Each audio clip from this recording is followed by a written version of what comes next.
Hello, and welcome to Journeys with Judy. We are here in Lovettsville, Virginia. Lovettstown. Lovettsville, Virginia. Now, Jen and I were talking on the way here. You have Debbie on your business card, but some things on Facebook say Deb. So what do you like to be called? I go by Deb. My friends call me Deb. Oh, right. I'm here with Deb Schaffer in her amazingly gorgeous home. Thank you. We are down in your studio. My studio. Yep, your studio. And you are the owner of Enchanted Botanicals. I am. Okay. I am. And we are going to talk about some very interesting things today. All things enchanted. All things enchanted, which is fascinating. Now, Jen and I had the privilege of being set up next to you at the New Visions Expo. Yes. Back in August. August, I think. August. So that is when we first met you. And it was funny because my daughter and I were there. And we were heading out when you came in. And there was just something about, I didn't know what you did, I didn't know what was going on, but you were just very light. And I thought, oh, this is going to be fun. Thank you. Well, I had the best time being next to you all. Yeah. And then the next morning we did our live light weaving, and I thought, oh, I don't know how she's going to receive that. And you loved it. Loved it. So we were like, yes! I tell everybody about it. Yes, and then we got to talking, and you started to share some of your story, and we thought immediately we have to have her on the show. Okay. It's fascinating. And here we so go. I am excited to get even deeper than what we did that day and to be able to share it with people because it's very interesting. Thank you. All right. Okay. So we're going to start easy. Okay. Where were you born and raised? I was sort of born in Virginia, but mostly born in Philadelphia. Now, could you explain that, please? So my dad was a Navy pilot, and he was stationed in Norfolk at the time. And he was actually flying out of Iceland and wasn't sure that he could make it back in time for the actual birth. Arrival. And so my mom went up to stay with her parents in Philadelphia. So that's where I ended up actually being born, and then immediately moved back to Norfolk. And from there we went to Monterey, California, back to Patuxent River in Maryland, where Dad was flying out of there. Then we went to Hawaii during the Vietnam War, which I know is dating myself, and then back here to Virginia in 1969 when I was 11. So you all can do the math. And we've been here ever since. So I think it's close enough to being a native Virginian as you can get. Yeah, that works. That definitely works. Do you have any siblings? I have 3. So I'm the oldest of 4, and I have number 2 after me is my brother Tony, then my sister Kathy, who lives in Rochester, Minnesota. God bless her. And I have my youngest brother lives about 30 minutes from me here. Okay. So are you all close? I mean, proximity doesn't mean anything, but yeah. You know, I think like all siblings, we move in and out. It's fluid. It's fluid. It's My fluid. sister and I are very close. My youngest brother and I, because we live in close proximity, and we both have guardianship over our dad, who has Alzheimer's. So we take care of, you know, that aspect of Dad, and my sister does everything that she can from afar. So she's great with making phone calls, and then number 2 brother travels a lot for his work. So Now, where is he based? he is kind of a sort of thing. He is based out of Virginia. Okay. Lives most of the time in South Carolina. Oh. But travels. Okay. So, All right. yeah. So we don't see him as much as we'd like, but we love him. Well, that is good. Yeah. How would you best describe your childhood? I mean, you traveled a lot. We traveled a lot. How was Hawaii? How old were you when you were there? I was 2nd through 5th grade. Wow. So. And how was that? It was fun, you know? It was fun. One of my fondest memories was actually being able to ride my bike on base housing past, I won't say his name, but the young gentleman that I had a crush on at that point. Okay. And he lived right, his housing was right close to the beach, so there could have been that involved too. But Hawaii was interesting, but again, it was during the war, and my dad wasn't flying at that point. He was doing other logistics stuff, but the bombers would come right over the house, and that's something that, living where we live here in the United States, we're not exposed to things like that. Mm-hmm. And that was my first exposure to PTSD. Oh, wow. Having neighbors come back and not understanding, why Colonel so-and-so went away as one person and then came back totally different. So I think that kind of sunk in, and I was always one of those kids that would rather observe than step in and be involved, which you may not know that about me because I can turn it on, but I'm really very much of a loner. I am happy being by myself, doing my own thing. So being a business owner where I need to go out and meet people. Be amongst the people.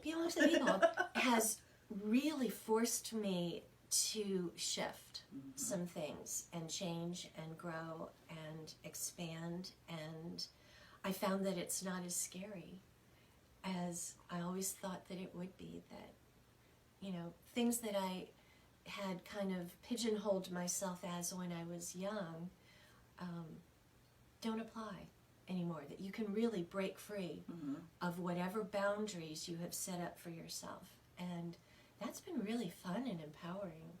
So absolutely. Yeah. So let's touch back a little bit with the PTSD. It wasn't labeled that back then. No. Gosh, no. No. I don't even know what it was labeled. Yeah. If it was labeled anything at all. Right. Yeah. It was just an effect. And that's something that young you saw, you witnessed with your own eyes. We did. I mean, living on base, your houses are not that far apart. And, it really made such a deep impression. Wow. And I could probably say this because I know he's not going to watch this, but number 2 brother has been in a lot of situations like that overseas. And we've seen how that has taken a toll. So, did you see it in your dad? I did not see it in my dad. Although now that you've mentioned it, I may go back and reassess some of the observations. But from what we've learned about his family, his childhood growing up, it wasn't all sweetness and light.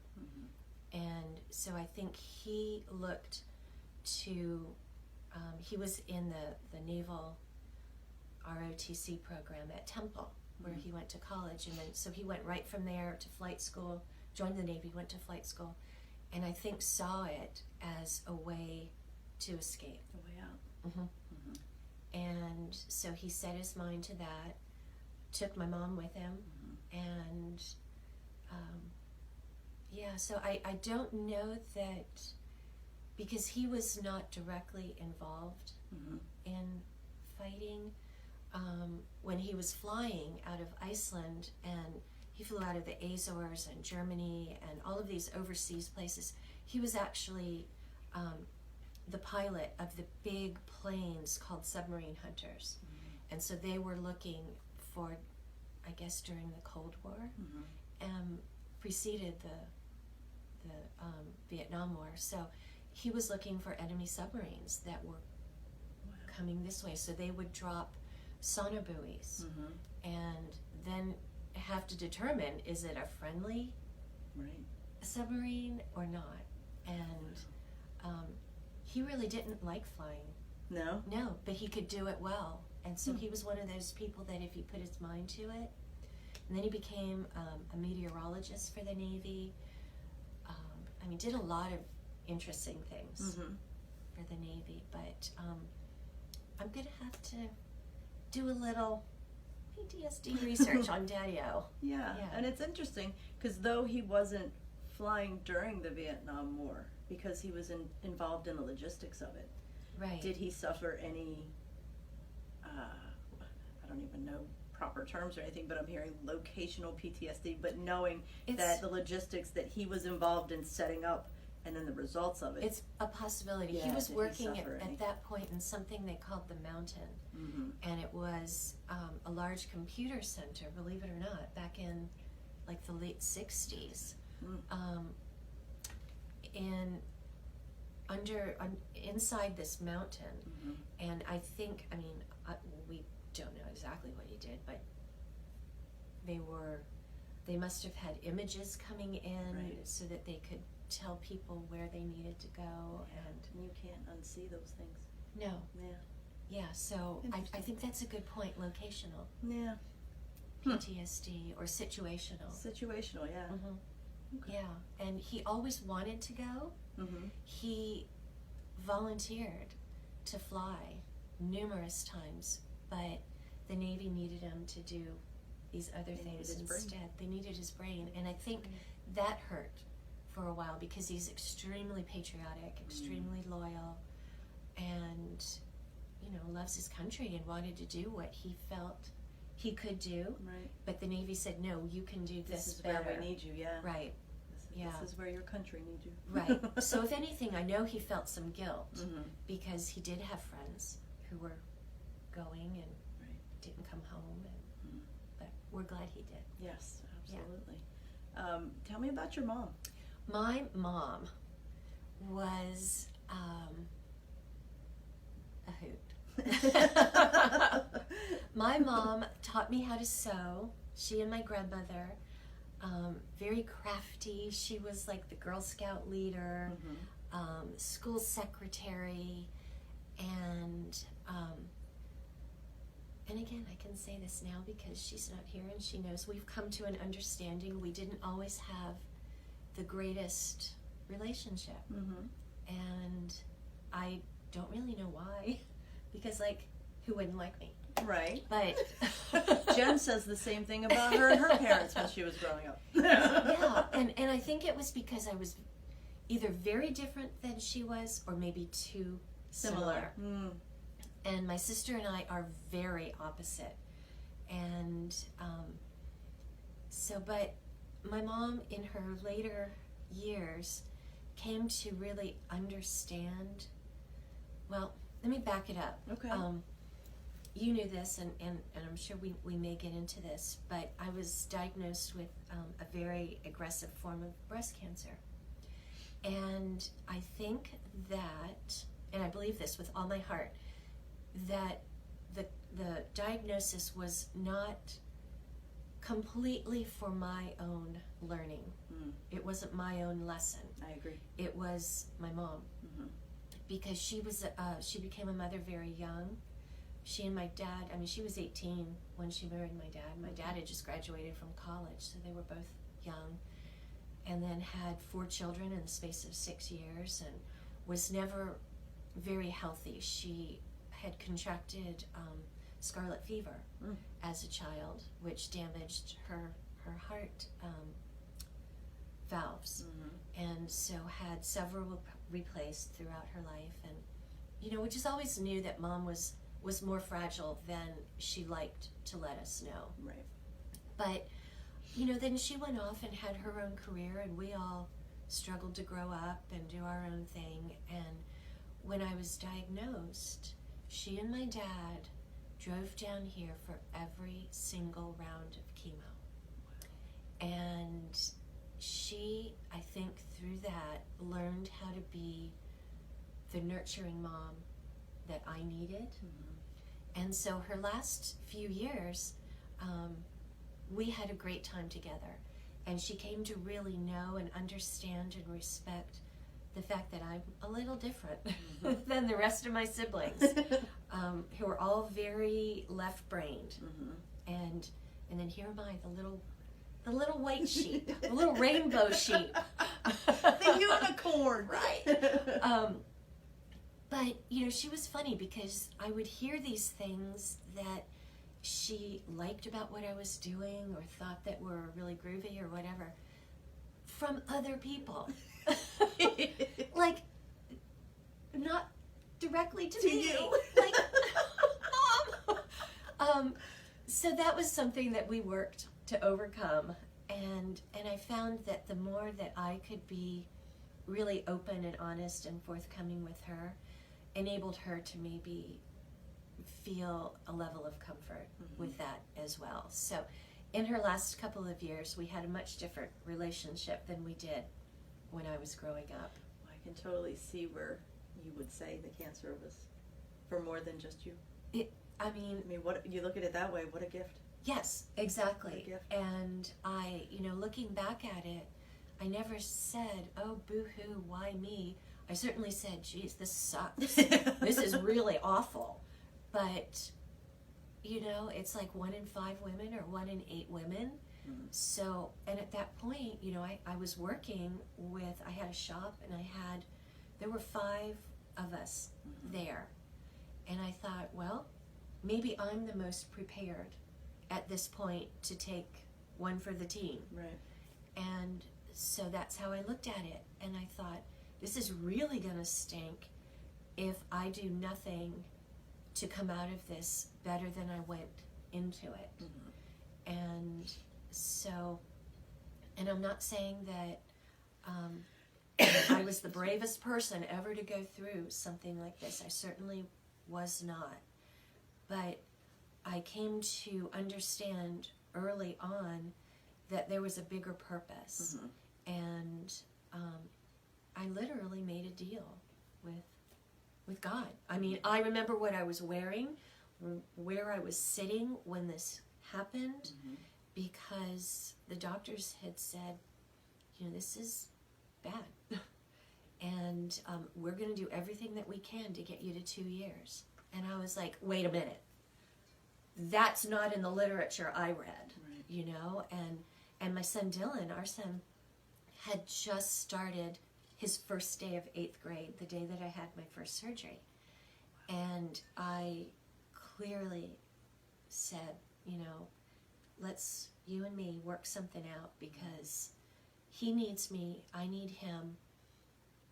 The world needs something. I don't know what it is yet, but if you can tell me what that is, I will do it. Mm-hmm. And here I am. It's been almost 14 years. So, yeah, I have not been healthier, and I can look back and I know for certain that there was a reason. There were many reasons why I had the kind that I did, that I received the care that I did. I was very lucky. I went to a Georgetown hospital in D.C. who was doing a study, a trial study that I got put into.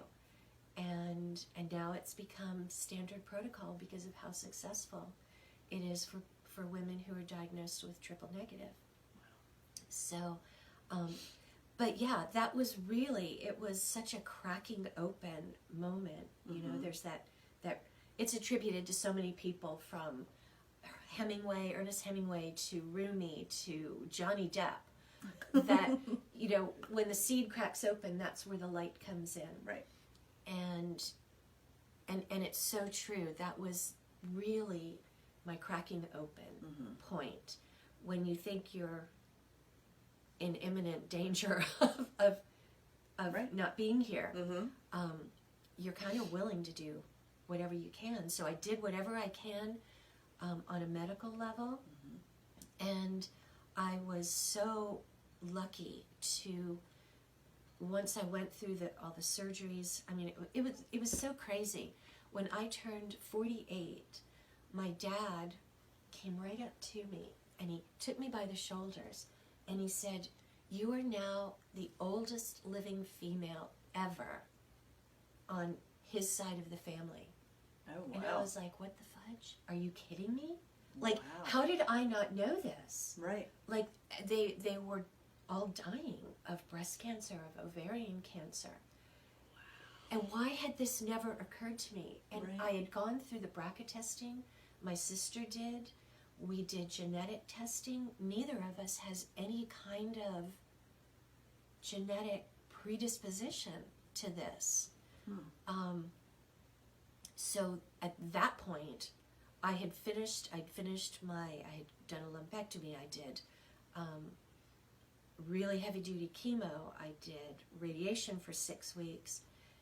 And then I came back home and I called up my surgeon and I said, I need a double mastectomy stat, because I was not even 50. Right. And so I still had 20 or 30 years to develop the kind of breast cancer that we have such a high risk of developing just as aging women. Right. And so I thought, if I can do that, there is nothing else I can do. Right. Besides have my ovaries taken out, which I did that too. So, but when I was doing my radiation therapy and radiation oncology, it was at kind of a progressive radiation center here in our county, and the doctor's office offered all of these other modalities in addition or as an adjunct to traditional therapy. So it was guided meditation, it was yoga, other things, and Reiki. So I went to my first Reiki session, had no idea what it was about, and left thinking, I still have no idea what this is about. And I told the social worker the next day, because you have to go in every day for radiation. And she said, so how was it? And I said, I think that was ridiculous. I think I have no idea what that was all about. And the woman next to me, nobody explained anything. The practitioners came in, set up a couple of tables, and there were chairs around the room. And so I took a chair. And then the lights went down, the music came on, and the people jumped up onto the tables. So I'm thinking, okay, well, when they're done, certainly the rest of us will have a chance. Right. Well, the lady next to me put her head on my shoulder and just proceeded to snore. And then at the end, the lights came on, and they packed up the tables. And they were done. And still nothing was explained. So I'm telling Karen, the social worker, this, and she said, you know what, you're really not a group therapy person, which I already knew that. Right. Because I went through one of those, at the time it was called Look Good, Feel Better. And you learn supposedly how to put makeup on, how to wear a wig, or how to tie a scarf when you're going through cancer. And I ended up just being a mess because of what I was perceiving as these other women being so much worse than me. So I was, at that point, opening up, obviously, to what being an empath was all about. So they told me, don't come back. Okay. So, and I was like, okay, good. Okay, So, I'm going to pause you there. yes, Okay, let's go back to where that seed was still closed. yes, Okay, so you're living in Hawaii, yes, and then you come here when you're 11. yes. Let's talk a little bit about your childhood here. Okay. Okay. You already said one of your fondest childhood memories was in Hawaii. Yes. Okay. Okay, so I grew up here in Northern Virginia. Mm-hmm. My dad working at the Pentagon. I,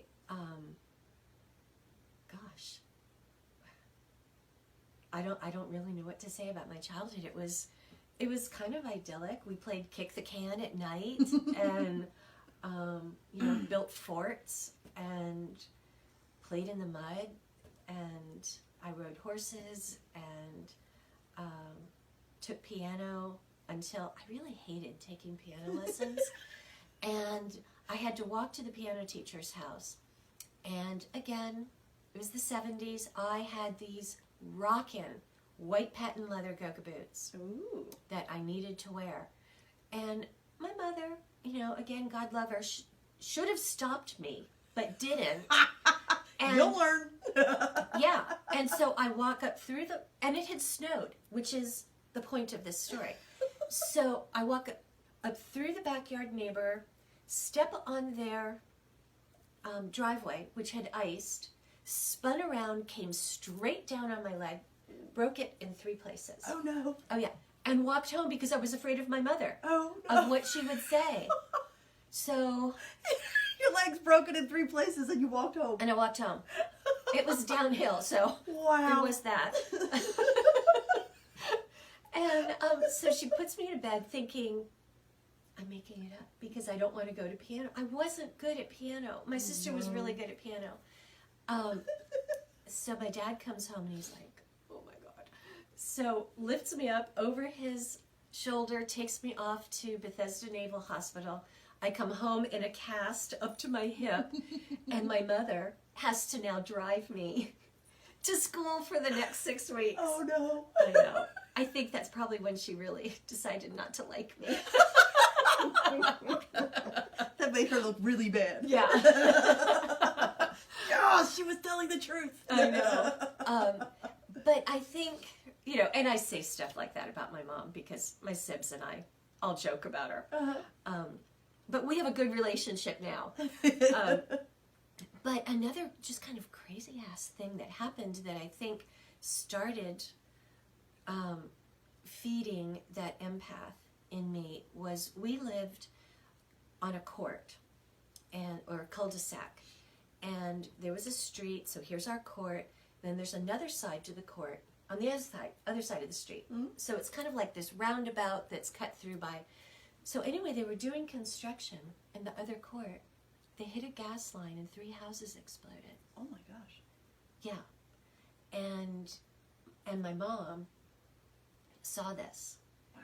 And I think having to deal with the aftermath of losing people that we knew. Oh my gosh.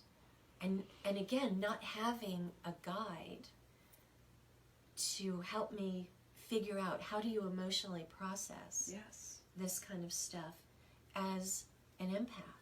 Oh my gosh. So yeah, that was kind of a shocking Wow. thing in my childhood. How old were you when that happened? I was 11 or 12. Really? Yeah. Or maybe, I don't know, maybe 12, 13. Anyway, Wow. not very old. No. And yeah. I don't think you're ever old enough to handle something like that. No, I don't think so either. Wow. Because she had been trying to bake one of us a birthday cake, and it was a gas oven, Mm-hmm. and the cake wasn't rising, and nothing was happening. Right. So obviously the gas was being drawn off somewhere, and you know, just how grateful even were we imagine. that it wasn't our side Yes. that went first. Oh my gosh. So, Wow. aren't you glad you asked me that? Sorry. Wow. No. I mean, that's what this is all about. It's about sharing everybody's journey because everybody's been through stuff. Yeah. You know? Mhm. And it's all about how you redirect. How do you redirect? How do you redirect? process it? How do you What do you process do with that energy? And then as your mother, how do you help these 4 kids that She couldn't. Yeah, how do Really. you do that? She was you don't an even know only yourself. child, and you know, lived in a time when. Okay, so here's a funny story. My grandparents lived in downtown Philly, in the Polish neighborhood, and my grandfather was a beer distributor. So in Philly, you've got a tap room, a little grocery store, or a funeral parlor on every corner. Jed's like, You know. My grandparents lived in a similar neighborhood. Yeah, right? And so they lived in a row home. And my grandfather would, in their beer business, they had a false floor. So where they would make their own brew. Mm. And then when they got word that the revenuers were coming, they could put down the floor, drive the trucks in over top of it, and, That's you know. crazy. I know, isn't it? So Pop would go and service the tap rooms. He'd, you know, bring them the kegs, hook it up, whatever. And then, of course, he'd have to taste You gotta test. sample it. Right. Exactly. He had to. So one of these times, my youngest brother, who was then 12, was going with Pop and had to drive him home. Uh-oh. At 12, he's driving the big old... Oh my gosh. I know, right? So, yeah. And then another time, when my mom was young, somebody couldn't pay their bill, but they had an old horse. So they gave the horse to Pop. In trade. In trade. And the horse came into the basement level of their town, of their row house. Oh yeah. Oh yeah. Didn't go over real well. My grandmother. Oh my gosh. But you've seen their photos. And Yes. so you can see he looks like a little troublemaker. Definitely. But yeah, that was the kind of childhood we had, was those people Wow. were the best. And, you know, when Dylan was young, our son Dylan, my grandfather's last name was Babula. Babula. Good Polish name. Yeah. And Dylan was kind of a late talker and ended up, for some reason, calling my grandfather, we all called him Pop or Pop-Up, and Dylan called him Baba, which my grandfather absolutely loved, because on his work shirt, his nickname embroidered on there was Babs. So here is now this little person calling him Baba. Yeah. And yeah, so I loved my grandparents. And, you know, I think sometimes there needs to be that generational separation where you're not in the day-to-day hands-on child rearing. And so you can love your grandchildren. Yes. But going back to my mom, she was really unprepared for 4 kids. She was not ready. She was not. She had no clue how to handle, and we were all 4 different, very different, and going in 4 different directions. Except for me, I like to stay in my room and just read and, you know, do stuff like that. So what was challenging for you as a child? I would say, gosh, being an extreme introvert and moving. Yeah, that's not good. It's not good No. because I tended to not make friends easily, because that requires you know, stepping out, speaking and making yourself known. And our household was pretty strict, and you know, my dad, this is crazy, but would sometimes line us up and we would have to do fingernail inspections. And because this is what he was doing in the Navy. Right. You know, That's he would what he have to be inspected, you know, for his uniform, his shoes, his hair, everything was in place. And so that kind of trickled down. And so as the oldest, I just felt my comfort level was to fly under the radar. Don't be noticed, and nobody will get in trouble. The observer. That's my It's dad the said observer. that. He's like, I often worried that you would never step out because you always sat back and watched. And he said, now you learned. You didn't repeat and make the same mistakes that your brother made and your sister made. But I always wondered if you'd ever step out.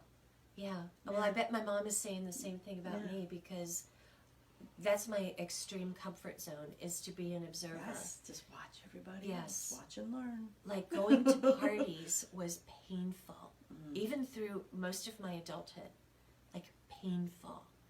And so that's why I almost don't recognize myself when I'm stepping out at these expos and enjoying talking to people and teaching workshops and doing what I do. It's almost like an out-of-body experience. Like, who is that person? Yeah, I would have never guessed watching you in action at the New Visions Expo. You spoke with everybody, and you looked like, I mean, your energy was enjoying it, welcoming, and that was I would have because never I've cracked guessed. open, and that little seed grew. Exactly. So I'm doing, I think, what I'm supposed to be doing, and it just took 40, 50 some years. Well, to let's figure talk it about out. more how you got there. So, Okay. of course, I'm sure that was a struggle all through being an introvert. Was there anything else, like your teenage years, that popped out that No, again, it was being that introvert? And then I went to college. I went to Gettysburg College, and felt really out of my comfort zone there, because I was the only person I knew who had a dad in the military. In Gettysburg? Yeah. You know, a lot of them, their dads were bankers and lawyers and accountants and business owners. And that was so different than growing up in the neighborhood that I grew up in, where everybody's dad was in the military. Okay. And so here I am again, thinking I'm doing this big, great thing, only to find that I'm just as uncomfortable in that arena. It doesn't matter what I do. I know, what am I doing wrong? And Now, what did you major in? history and art history. Yep. And again, head in the books. Yeah. I could just read about, the things that really inspired me. And I studied, my area of concentration was the French Revolution and that whole era. And I love that. And I love the beauty of that time period, even if it's over the top. There was just something about the gardens, and I was really drawn to that. But deep inside, again, I was a loner, and feeling a bit like a fish out of water, and wondering, when can I stop treading? When am I going to find my people, my when tribe? am I ever going to fit in? Yeah. When am I ever going to fit in? Ever going to fit in? And so many tears, truly, I should have been in therapy. I should have been, but it wasn't something that was And you didn't share that an with option. anyone? No, I remember sitting on my bed, looking out the window at people playing, and thinking, and actually telling my mom, you said that when we moved here, things would be different. Right.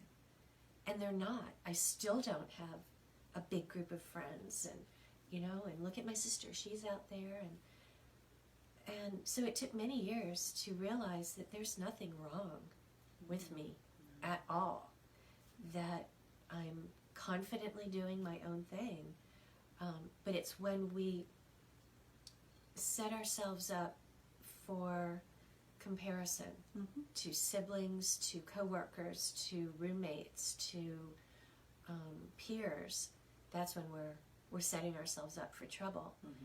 But unless you have somebody who can guide you or lead you out of those dark days, they're with you for a while. You don't know any better. No, and you don't know anything looking different. back at my mom, my dad was never home. And she had 4 kids, and she was trying to find herself. I mean, my gosh, it was the 60s and the 70s. Right. Everybody's trying to find themselves.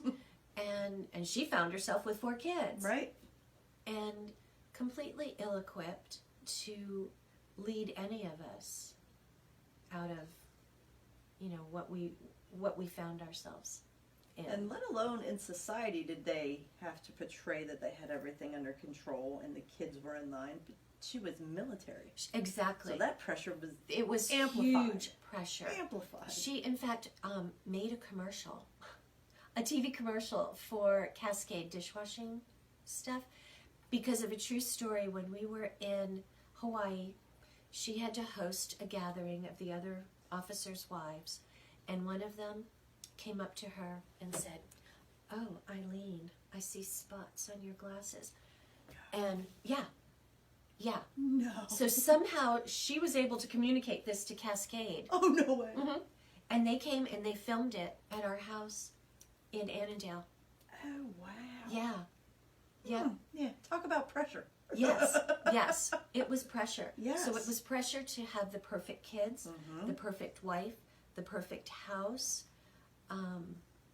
And so that all trickled down to being a kid when it's not about being perfect. No. That's the time that you learn that it's okay to be imperfect. Exactly. But I didn't have the luxury of learning that until much later in my life. And it was a hard lesson.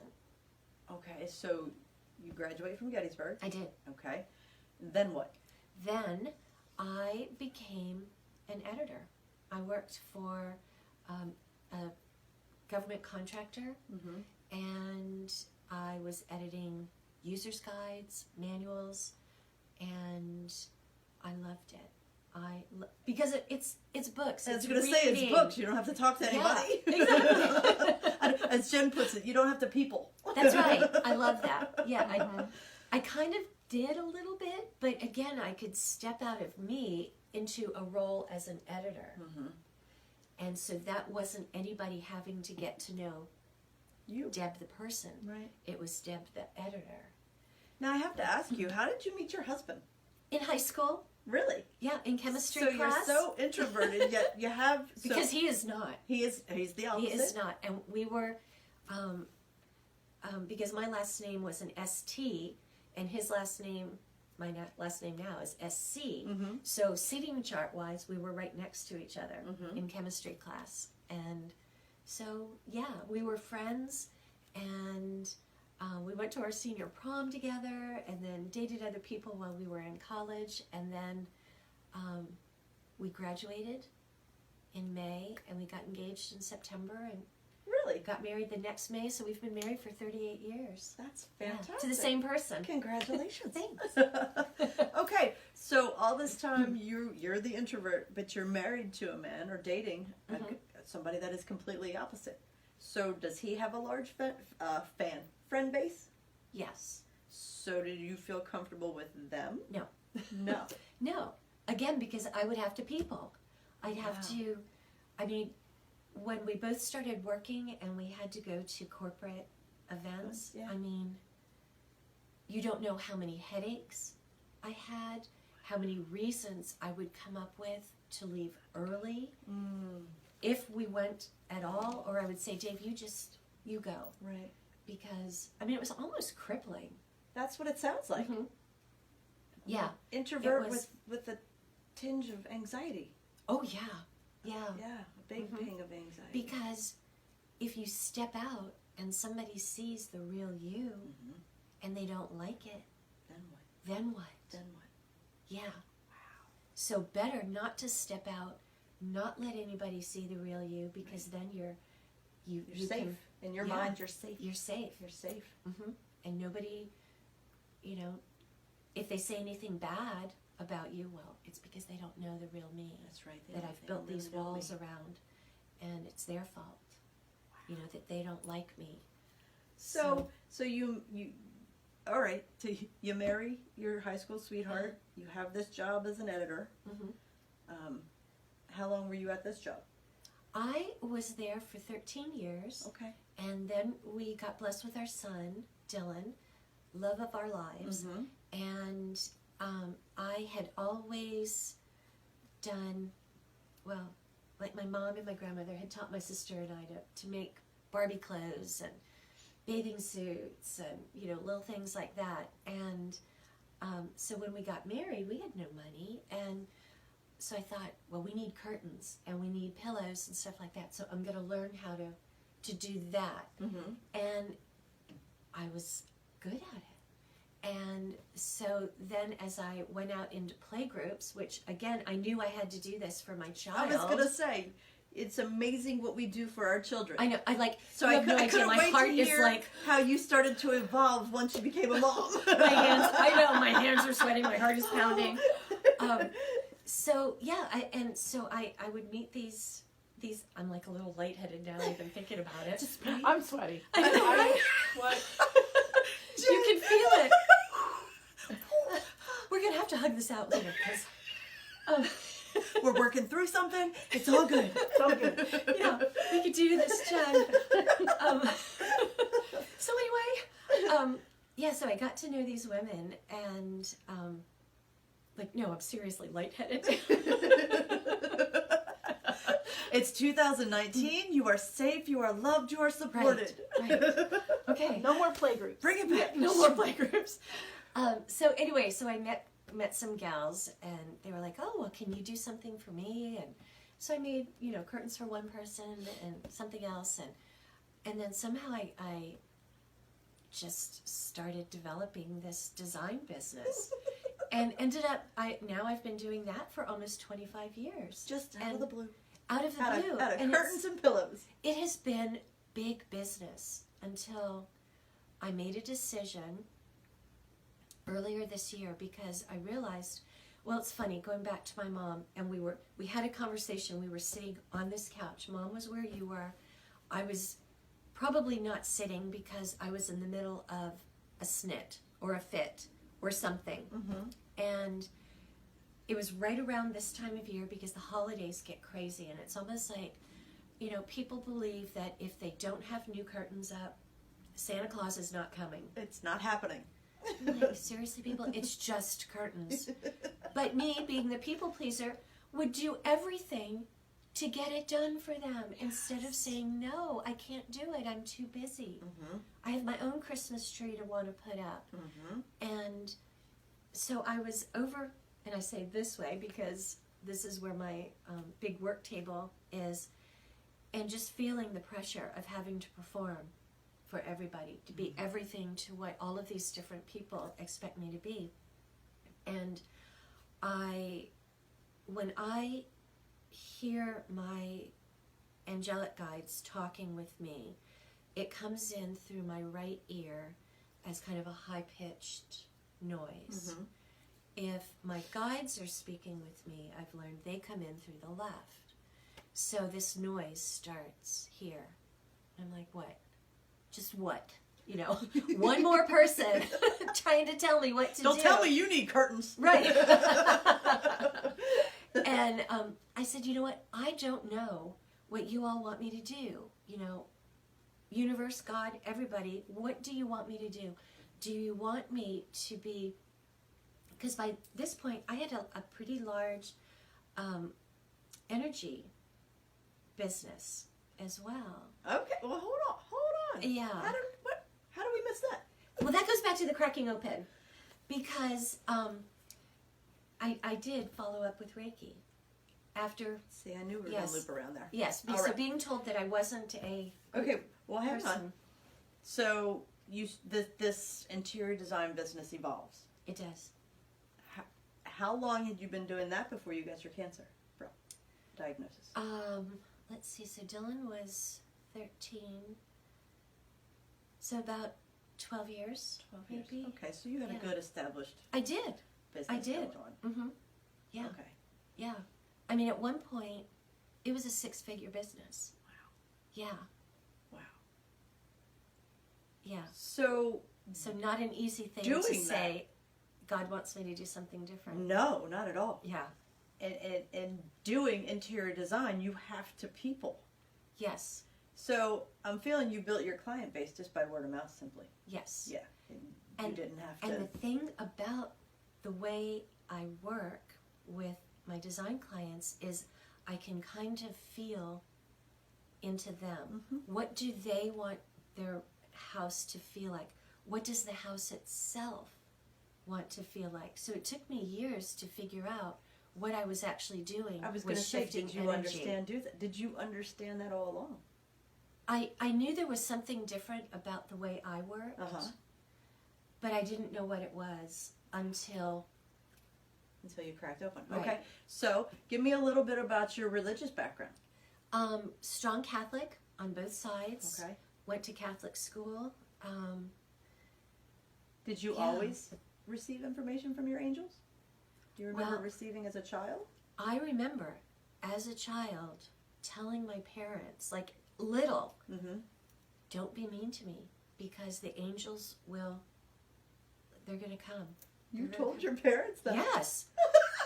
And, you know, I can just imagine your mother now. Exactly. yeah. Yeah. Wow. Yeah.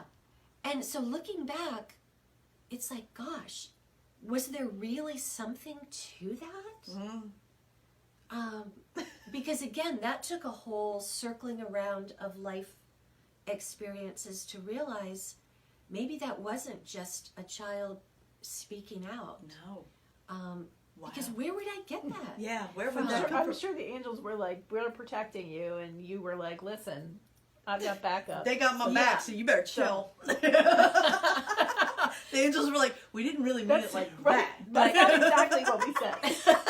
That's a loose interpretation. Right, exactly. Warrior angels. Exactly. So, yeah, but I think I always felt that there was something.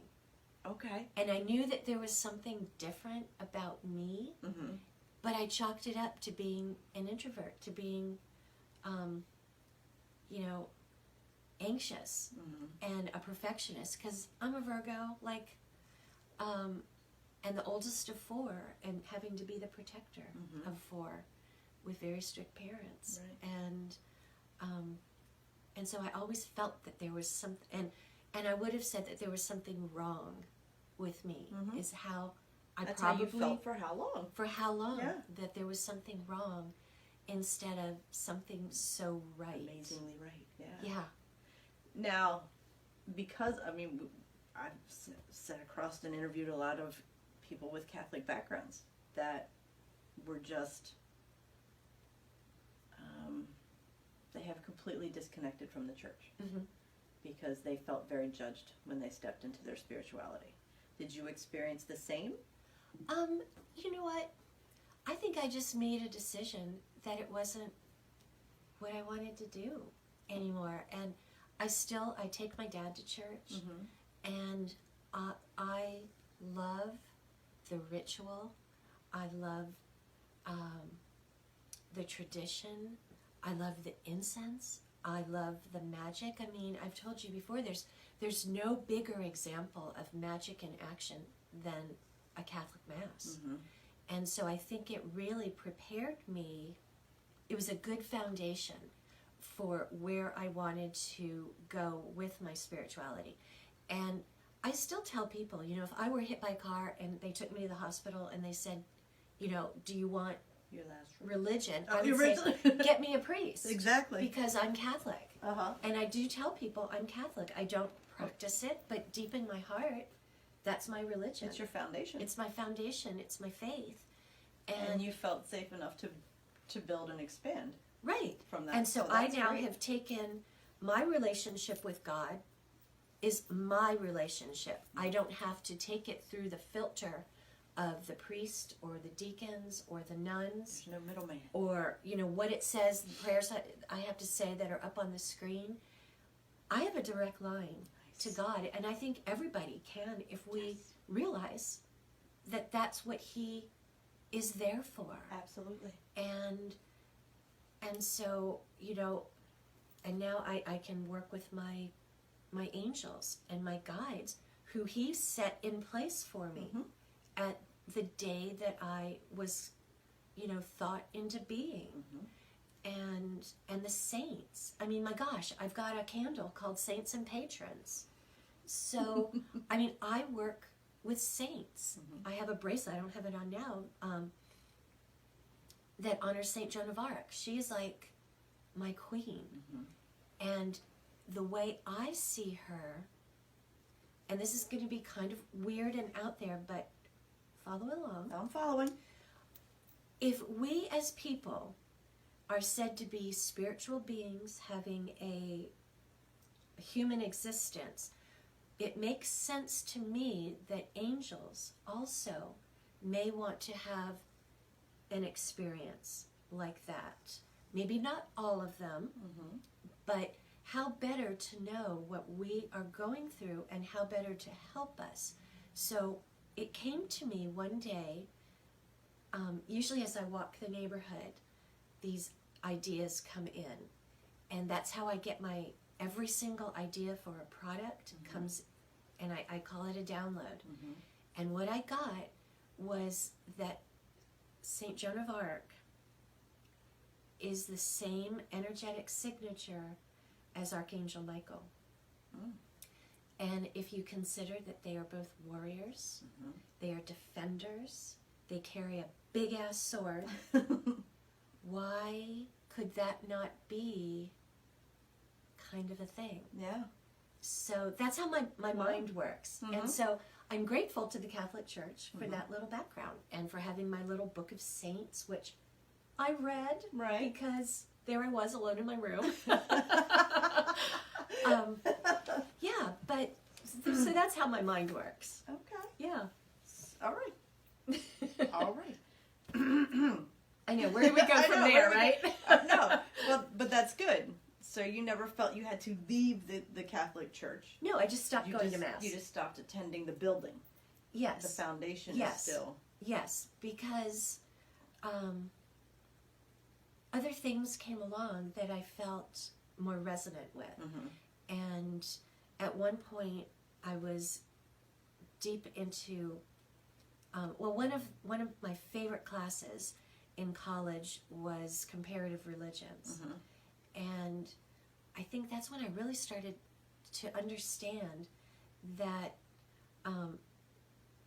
we don't have just one correct way to worship or to honor, to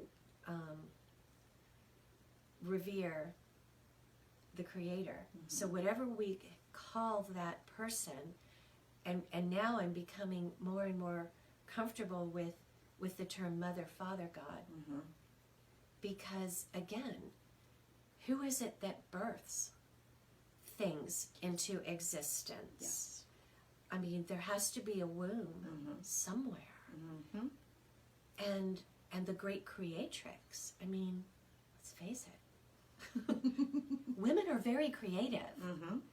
And to think up all of this, but there's a lot of logic built into the universe as well. Mm-hmm. So I think it has to be, it's a good partnership. So whoever is out there creating this, I think that they are feeding off of each other. It's like a really good marriage. Mm-hmm. And together, they are creating what we are experiencing. Mm-hmm. So, that it's comparative... that masculine, feminine balance. It is. And it has to be, it's within each of us. Yep. It's within each of our relationships. Each of us will take the lead at some point. Even among friends, even among siblings or parent-child relationships. Mm-hmm. If it's healthy enough, we should feel comfortable enough to take the lead. Absolutely. And know that we're strong enough also to offer up the lead when it's somebody else's turn to do that. Yeah.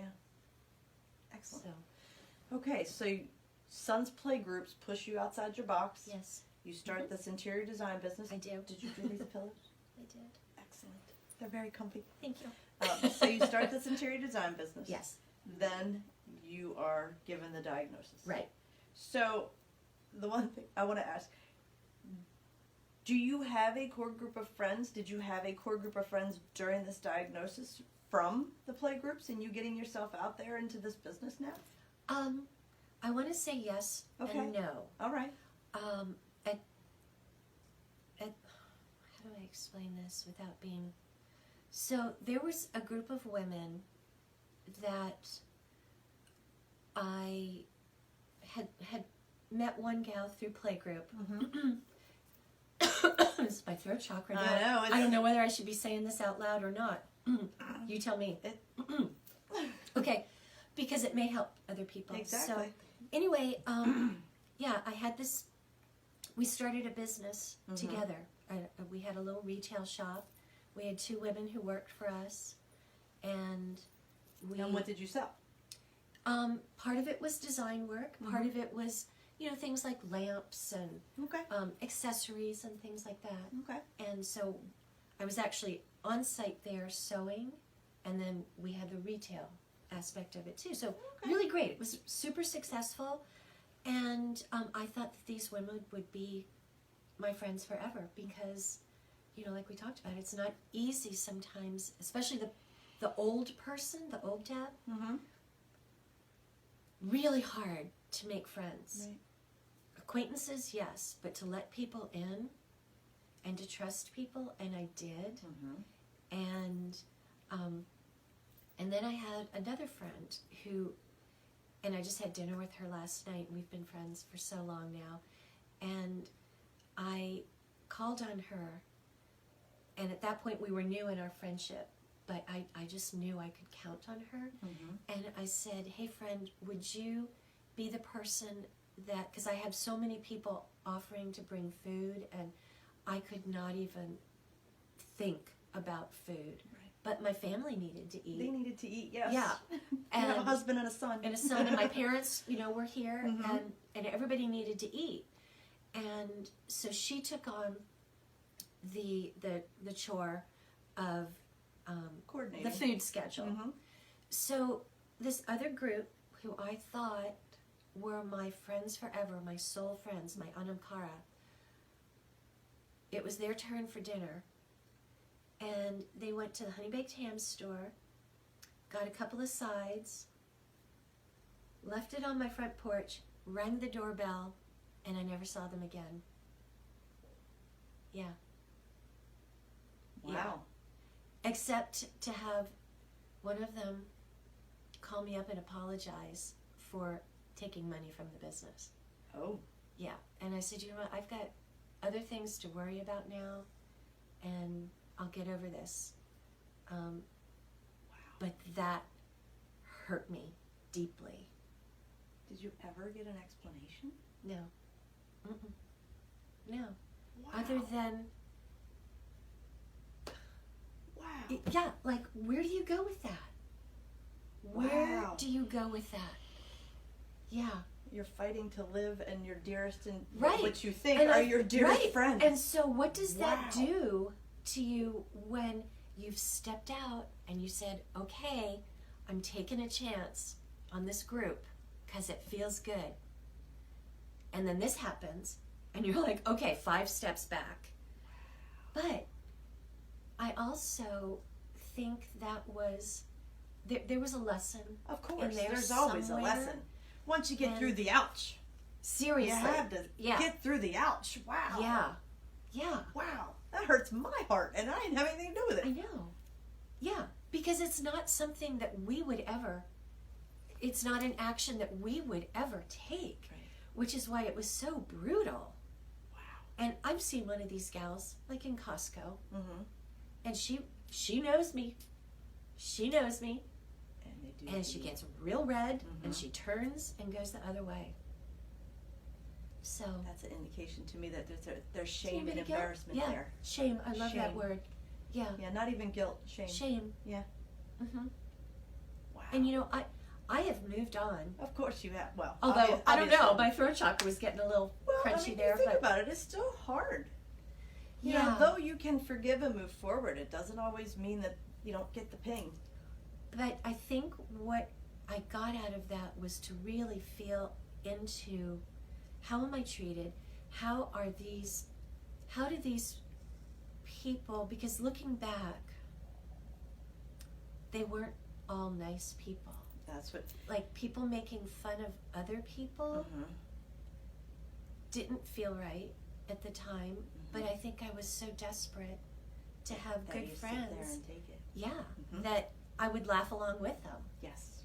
And Knowing And that that's that- not you. it's not me, No. and it felt It feels so dirty. like my hands are, it does feel dirty. It feels dirty. And so I feel like, not that the chemo was punishment, Mm-hmm. but so many good things. It was like I really was, I used to have fibromyalgia. I had Lyme disease. Mm-hmm. I have none of that anymore. And so I don't know whether it was the chemo that took care of it or whether my deal with God, Mm-hmm. that was part of what he said, okay, you need to be as healthy as possible to do what I need you to do. Mm-hmm. Because I like to say that I am his hands. Right. You know, I'm they tell me what to do and I do it. So whether it's working with my energy clients, Mhm. working with my design clients, who it's about being heart-centered. Right. And isn't that fascinating that my heart chakra was where the cancer was, that there were so many things that I went through as a child. Mhm. And these things, I mean, you all know as energy practitioners, if you don't clear the imbalance, it becomes dis-ease. Absolutely. If it's still ignored, disease sets in. Mhm. And I think I was so busy looking for validation outside of me that it settled and said, hello, here we are. Yeah. And Well, think about it. You spent in the information you shared today, you've spent your entire life thinking there was something wrong with you, yeah, not allowing that self-love, right. you know, and then you do wind up compromising Mm-hmm. that which you know is not true Mm-hmm. because it feeds something. Right. It feeds something within Right. you. And it's now something that I really work with my energy clients, that, you know, to clear these things so that they understand that it's okay to be angry, and it's okay to not be looking your best or feeling your best, that you still have value. And, you know, Absolutely. yeah, it's such important work. Yeah. And that, you know, that's one of the big reasons Jen and I do this show, is because, you know, people see you now and they wouldn't believe that you were an introvert. They wouldn't Right. believe that you went through all these things. You know, you worked to transform yourself, and it ain't pretty. No. It is not pretty. The places you have to go in order to find that love and kindness and compassion for yourself. Right. It's not pretty. It's not. And that's what I was going to tell you that quick little story about when the angels were coming in, and I was like, getting back to. what the heck do you want now? And at that point, I had my design business. I had my energy business. I had, you know, my earth energy business. I had products going, and I was at that point where I felt I couldn't do it all. And I literally was like stomping and crying and having like a 2.5-year-old fit, and yelling out loud, which I don't yell. I mean, I just don't. And they came in like so loud, and they said, we want you to do it all. And I thought, okay, so if I'm getting guidance that loudly and that strongly, there must be a way that all of this combines. And that's when it all just started falling into place. And I realized I could do it all because they're all related. So how did you pull it all together? So I realized that when I go into someone's home, at this point I'd also become a feng shui practitioner, teacher, and so I was feeling into the energy. So these things were validating the way I had been rolling through my life all along. And that was where I really started to feel confident. Like, I've got this. All I needed was somebody to say, it's all the same. It is all the same. So whether I'm working with somebody on making their house feel like the place they want to come home to, or do I go in and do I shift their furniture so that the energy flows more easily, or do I move things around to correspond to their intentions? Now I have a question. Yeah. Did you feel that you could go into a house and do that before you were professionally trained in that? Yes. Okay. Yeah. That's what yeah. But I'm still one of those people that felt like I needed... Gotta be trained. Yes. I needed to have all those letters behind me. Yes. And why? Because I know, I because feel that like would that's- show somebody else Exactly. that I can do this. Yes. Yeah. Yep. So, again, self-judging. Mm-hmm. But, you know, and then I started studying with these gentlemen in the UK on learning how to work with the energy that naturally occurs within the land. Mm-hmm. It could be called geopathic stress. It could be energy lines or ley lines. Ley lines are generally lines that connect sacred sites. Mm-hmm. And there's a very strong ley line that runs through the southern part of England, like through about 50 holy sites, Avebury and Stonehenge and St. Michael's Mount and all of these things. And it runs across the Atlantic, through New York, actually through Boston, New York, Philadelphia, Baltimore, DC, and Atlanta. And so within like about 50 miles on either side, you would probably find monasteries, churches, cathedrals. But this is an amazingly energetic line. And then there are other lines that run just through the earth that naturally occur. And people need to be in balance with that. Or, you know, they can become out of balance. They'll have headaches and illness. And so I started working with that. And that's actually how the products came about, because I was looking for something that would help me slip into a meditation or that receptive state where I could feel into the earth and hear what she had to say and then at the same time feel into my clients, because most of that work is done remotely. I just need to know what their lot is. I'll pull it up, I'll print it out, from tax records, and then I can plot where these energy lines are and how is it affecting them. Oh, wow. But I needed to find something that like a candle or something that I could focus on, something to heighten the energy, and I couldn't find anything that felt like you had said the word before, that felt clean or clear enough or true enough or strong enough. And so again, my people came in and they're like, hey, chick, you got like a whole garden out there. Let's do something together. Right. So yeah, that's literally how these came about. And then one idea would come in after another, and then it would be like somebody would say, well, do you have something that would help with this? And I'd be like, okay, well, let me think Not about yet. it. But I will. I will. And okay, so take me back to the Reiki thing. Yeah. What made you give Reiki a try again after that first experience? I was fascinated. Yeah. So that you got something I got something out of it. out of your snoring room. Yes. Bless her heart. And so I went and I had a couple of sessions with the gentleman who was facilitating the other healers. And that was really interesting. And so then I found myself a teacher, and I studied with her. Then I found another teacher, and then found another teacher and went through master level.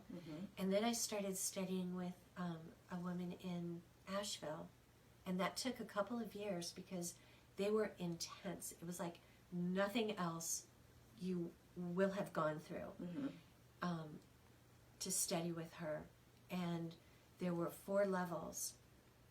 Like most master teachers go level 1, level 2, and then level 3 is master, and if you teach, you're a teacher. And this was completely different. There were different symbols, there were different levels. Is this another branch of Reiki or It's different a Sui. modality? It's a Sui Reiki. Really? But she is a Reiki Grandmaster. And so we were really diving into the different levels and using our hands to feel into each of those levels, because as we move through this lifetime, every lifetime, all of our experiences plunk down into one of those levels as a little tiny dot. And then as they get piled on, they become like dust bunnies and take on lives of their own. And so then when I began working with the earth energy, I realized these are very similar things. And that once you realize that everything is energy, it all clicks into place. And we can't create it, we can't destroy it, but we as energy workers, as like I call as light warriors, because we have hit that time in our ascension process where we need to be tough. Step forward. That's right.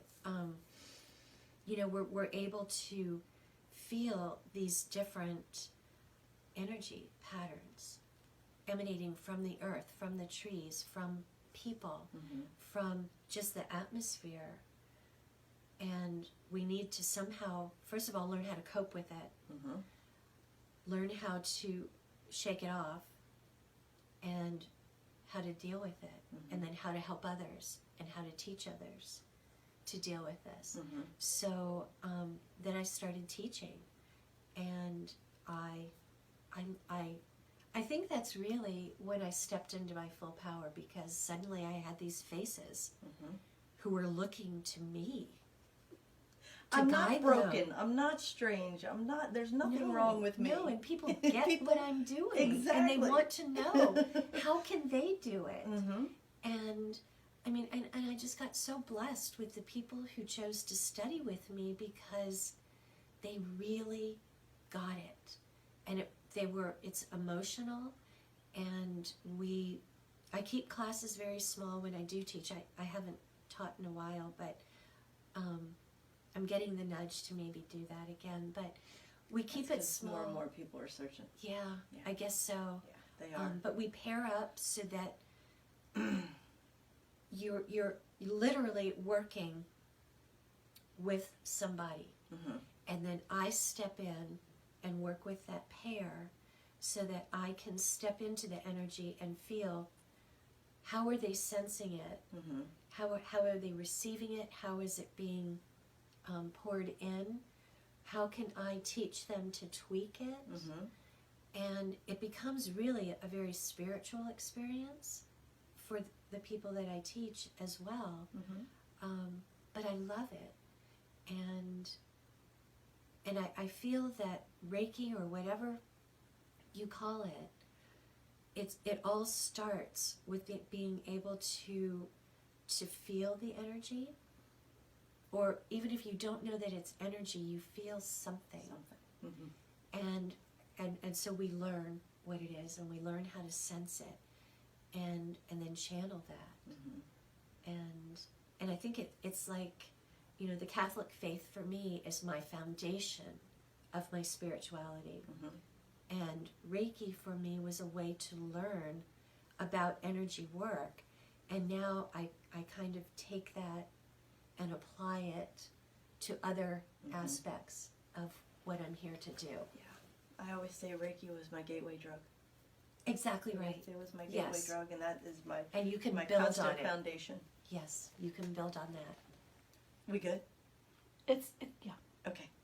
Yeah, it's the foundation of everything we do. Yeah, and it Yeah. becomes. We were with Ricky Freeman last night from Reiki with Ricky, and it's who you are. You know, it's how Yep. you live. So Yeah. excellent. Yeah. Okay, so do you see clients I do. to do energy work? I do. Okay, I and absolutely how do. could somebody get in touch with you to schedule an appointment? Well, they could call me, text me.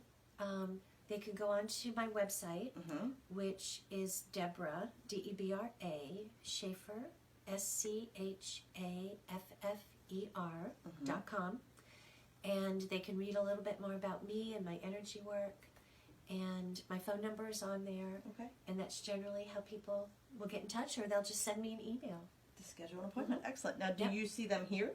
I do. Excellent. Yes, Okay. I have an office upstairs, and So they'll get to see the dogs too. Yes, because the dogs are lovely healers. dogs. The Gypsy, absolutely. Gypsy and Gypsy will Peanut. draw some cards for you. Right. Okay, so let's talk about your products now. Yes. So that's a completely different Yes, business. it's completely different. That's why. But, you know, it's all kind of me. It's all interrelated. So my other business is Enchanted Botanicals, and that was what I developed to help in my energy business. So I've got the energy business, and then these are the things that I can bring in to help me in my practice, to help others in their practice. Yeah. So that's what I've got. Candles, I've got incense, No, and again, everything is channeled. Yes. It's a download. So here's the Ascended Masters. Yes. What? It has beautiful things. What is in this candle? So this candle took me 6.5 hours to build. Okay. And what I did was I sat down with the intention to build an Ascended Masters candle, a prayer candle. And so I sit down with my guides, my angels. I go through a list of everything that I have in my apothecary, and they literally tell me this, not this, not this, not this. And so every ingredient in there, and every ingredient in any of my candles or my incense, is there for a spiritual purpose or an energetic or magical purpose. And that's the signature of the plants that I work with. I also have a medical herbalism background. That was one of the things I started studying, but realized that I like to do what I call spiritual herbalism. So what are those superpowers that we may not be as aware of? And, you know, those quiet things, small but mighty things. So. Yeah. And, you know, on the surface, they're just candles. But they know, and I know, that they're here to help people with particular intentions or particular work, because it's more fun. You know, it's prayer with props. It's prayer with props. I love it. You know, it's just, it's fun to use things, and they're beautiful. And they're beautiful. They are. They're beautiful, and they smell it. Jen has an Ascended Master candle that she got from you, and first of all, the life of the candle itself. We have burned it for hours, and it's a nice slow burn. It's not like you burn it one day and it's gone the next. No. And it doesn't. It's just the smell. It's not heavy perfuming. It's very natural and light. And it's fascinating too, because two people will come up and pick up the same candle, and I don't use synthetic fragrance oils, so the scent is coming from the herbs, from essential oils, but the essential oils are chosen because of their plant properties and what are their superpowers, not how they smell. Right. So people kind of, you know, we're so oriented to smell candles. And so two people could come up to the same candle, and one person will smell it and be like, oh my gosh, the other person won't smell it. It's because the person that smells it is meant to be using Work with that candle. that candle. Yes. And so, yeah, I think I'm so blessed, I'm so lucky to have been given this job, because I get to be creative and I get to work with beautiful things. And like with the prayer candle, the idea, the Ascended Masters, is that the deeper you burn down through the layers, the stronger a relationship you're building, or you're coming into stronger communication with the realm that you're working with. And it doesn't have to be one Ascended Master, but each of the ingredients has a different resonance with something that we would be working with. And the mantra of the Ascended Masters might be, please teach me.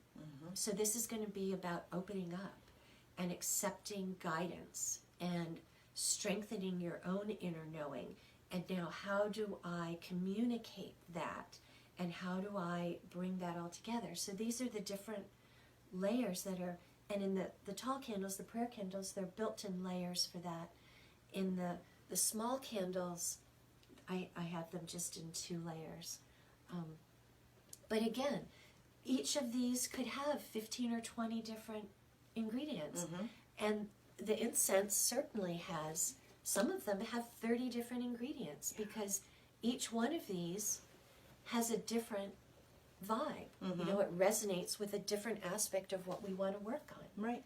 And something that I cannot stress this enough to everybody that I talk to is, if we're doing any kind of clearing work, we need to be so intentional about what we fill that space back up with. Yes. Because it will fill up, and it may not be what we anticipated. And so we go crazy smudging and clearing, and then 2 days later we're like, shit. And you know, that we do the feels same bad. thing with our bodies. We do. And we don't focus on what we fill it up with. Right. Yeah. And so I know you all, as energy practitioners as well, one of the last steps that we do is make sure that our clients are filled with the good stuff. Bring it in the light. Yep, bring it in the light. Absolutely. And so every product that I create has, again, that dual aspect of, if it's clearing, it's also calming it in. Clearing and filling. Yeah. Now, do you grow everything here? Not everything, but as much as I can. You grow a lot. I do. I grow a lot. Yes, I grow a lot. I don't know why I'm so fascinated by this, but talk about this. Okay, this is a funny little thing. Uh-huh. So I was at a festival back in early September, and it's called Cauldron Splash. And these really nice ladies came up, and they're going through my stuff, and they're like, okay, so do you have Cauldron Splash? And I said, no, but tell me about it. It sounds intriguing. And so they said there was an older woman who used to live somewhere, and she made this stuff called Splash. And literally to pour it into a cauldron to ignite some flame. And so Dave, my husband, happened to be with me at the only event he's been with me. There are no mistakes. No. And his background is in chemistry.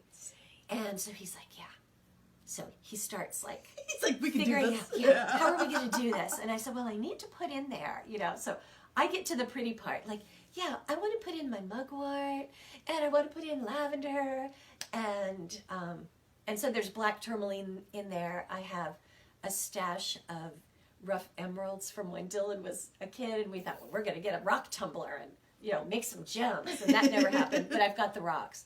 So that goes in there, and like whatever else I had lying around from the garden, Right. I put it in there, and it's, you know, got all these other little crystals and stuff, along with like some pretty intense alcohol. So, yeah, it is so fun to just, what I like to do is write down things I want to clear out. Mm-hmm. And you always want to remember, when you've written something down and you want to banish it, fold that piece of paper away from you. If you're calling it in, fold the paper toward you. And then I put it into a heat-proof bowl. Dave pulled out an iron skillet, which I guess could work, but it wasn't going to make me Insta-famous doing it in a skillet. Insta-famous.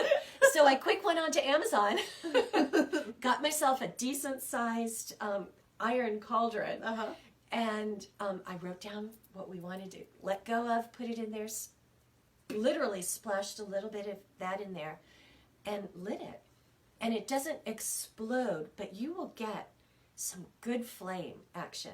Because, you know, when we're clearing, sometimes we don't want a slow smolder. No, we want it. We want a fire under Yeah, our we do. ass. We Yeah. want it gone. Wham! Exactly. Wham. Yes. So somebody on Facebook yesterday said it's like lightning in a bottle. See, I love it. Yeah. Love it. She loves it too.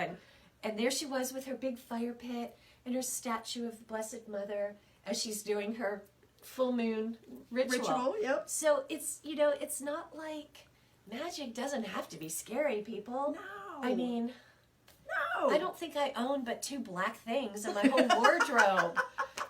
Everything about you screams light. Everything. Like, this is my favorite color, I pink. think it's so funny that I've been letting it out lately that spirit dresses me. You know, I'm not formal or anything, t-shirts and sweatshirts, but I haven't worn this sweatshirt in years. It's my logo color. And I told Jen, I was Right? like, I don't know what's going on, but I'm wearing the pink today. You're channeling down. So yes, where can they buy this if they can't see you at a show? Yeah. I have a great online shop. They can go to my website, which is Enchanted-Botanicals. And if they forget the dash, it's no worries because I own both of those URLs. So enchanted-botanicals.com, and my shop is on there, and I ship every day. And I also have, if I could do sort of a shameless plug, because this product I think it's so amazing, and it was channeled to me years ago, and it's a custom essential oil spray. And it comes in the standard 4-ounce bottle, just like my clearing spray, just like my uplifting spray. And what I do is I sit down in a quiet space and ask my angels and guides to connect with yours. And then that team channels to me the essential oils that are going to help you with your journey at this moment. And and then I write up, and I mean, they get down to the nitty gritty, like we want 6 drops of this and 4 of this, and we want aquamarine and we want labradorite in that blend. And then I'll mix that up, and then I type up a reading which tells them, like in the order, descending order, so highest first, of what the spiritual and energetic properties are of those oils, why they were chosen for you, what they're going to help you through. That's awesome. And it's so cool because people who come back for like their 2nd or 3rd or 6th bottle, we can kind of track their spiritual journey. Like that's so cool. Yeah, what has dropped off, what has come in, what has risen higher. And at this point, like I do with my herbs, I try not to memorize what their superpowers are, because I don't want this to be ego driven at all. So like if I happen to know something about somebody, I don't want it to be like, okay, well, I know she needs, Right. clary sage That or girl something. needs some of this. Black tourmaline is all that's in there. So I do that the same with the oils. And invariably, people will write me back saying, I don't know how you did that, but it's like exactly what I needed. And somebody just sent me That's so cool. a message like that yesterday, and when I get feedback like that, it's like, yeah, I really am doing that deal. You did. That Yeah. You are living I said, it. I will do this for you if you allow me time. More time. You are doing it. Yeah. And you are doing it very well. Thank you. Very well. Yes. Whew. Didn't see that coming. Very well. I believe she is very happy with you. I hope so. I hope so, because I they think keep there's- giving me I was ideas. going to say, there's so- every indication that, Yeah. yes, Yeah. absolutely. I mean, down to the cauldron splash. Yeah. Having I somebody love that. come I saw by. that yesterday, and I was Yeah. like, yes! And she's like, the lady who made this, she got really old and she's not doing it anymore. Perfect. So Perfect. I said, I will take up I'm the on sword. it. And your husband was like, yay! Yay! We can create fire! Right. That is awesome. Now, I'm pretty sure we've run way over an hour, haven't we? So far over an hour. No, it's been so cool sitting here talking to you. I mean, wow. I'm usually really good with time. So when you went, I think I went too. We always ask Yes. our guest if you have any pearls of wisdom. A lot of our viewers are either new on their spiritual journey or, people are struggling. So Yeah. do you have any I would pearl say of wisdom? pearl of wisdom, above all, trust your gut, trust your instinct, trust that the little voice that you may hear or feel is not you going crazy. It is the universe tapping in, ready, and letting you know that they are ready to partner with you in a strong, outspoken, stepping on out there kind of way. So don't be afraid of that. Don't let it take you to your 50-something to know that you cancer have diagnosis. yeah, that you have something special. Yeah. We all have something special, and just because we didn't grow up hearing what that was, it's still there. Yeah. And So- it's for us to find. That's because, just it. yeah, Yeah. And that's why they call it buried treasure. Exactly. And when you Yeah. can be gentle, kind, and loving to yourself, those things start to emerge. Yeah. So thank you so much Thank for you. spending so much time with us. Thank you. This was fantastic. I And I know it sounds crazy, but I'm grateful for your cancer diagnosis as well, thank you. because it's bringing so much beauty and shifting Yes, to this and if I world. can shift, then I can help others shift. Yeah. Yeah. Fantastic. Thank you Thank so you. much. All right. I know we've run long, but every word was worth it. So I hope you hung with us, and we will see you next time. Thank you all. Have a great night, and don't forget you're awesome.